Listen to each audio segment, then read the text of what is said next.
Welcome to the Grandpa Channel, where stories don't fade, they get recorded.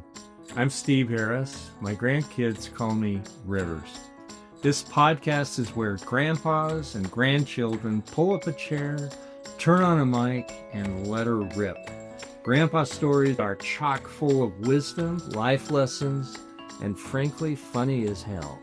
Your stories are the magic elixir to help your grandkids navigate Mr. Toad's wild ride, aka life.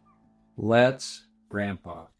Listen up, grandpas. Have you actually pulled the trigger on recording your life story? I'm talking video, baby. They want to remember your corny jokes, your crooked smile, your rugged good looks, and the jaunty bounce of your voice. What if I told you there was a really easy way to do this? Recently, I sat down and I told my life story on video. Not the whole thing, but the good stuff, the messy stuff, the funny stuff, the parts I didn't want to forget and the parts that I did not want my kids and my grandkids to forget. Planted Media made it so easy. They came to me, set up everything, and then they did some editing voodoo magic that made me look like $1,000,000. Go to plantedmediaco.com and tell them Rivers sent you, and you'll get a nice little Grandpa Channel discount.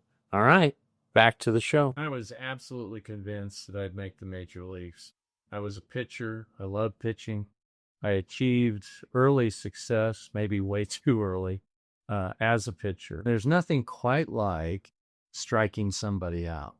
But then there's also nothing quite like flubbing up. And I want to tell you of a flub up that I had. I was pitching in high school, and I threw a ball that caught the batter kind of off balance, and he tapped it sharply back to the mound.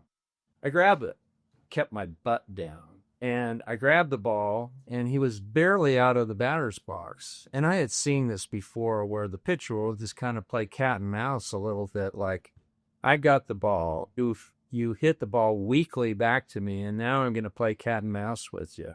And so as he's running down to first base, I'm waving to people in the stands, thinking, how cool am I? And then, inexplicably, I threw the ball like I had never picked up a baseball before in my life. Just as he was coming down to first base, I threw the ball. I'm right-handed. And I looked like I was throwing the ball left-handed, and it looked like I was throwing a grenade. My throw to first base should have nailed in quickly to the first baseman and get an out. Somehow went into right field. I don't know if I've ever been quite as embarrassed as that. My coach was so embarrassed at my flub up that he walked out in front of the chain link fence in front of the dugout, a catcher's mitt, a big old hairy catcher's mitt.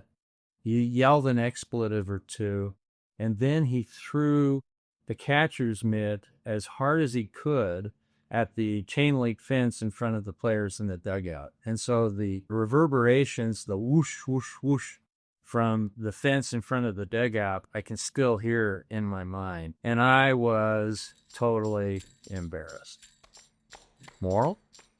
Many times in life, we're going to be embarrassed by some of the things that we do. We don't mean to do it. I didn't mean to look like an idiot out on the mound, but I was. And you learn to move on, baby. Move on.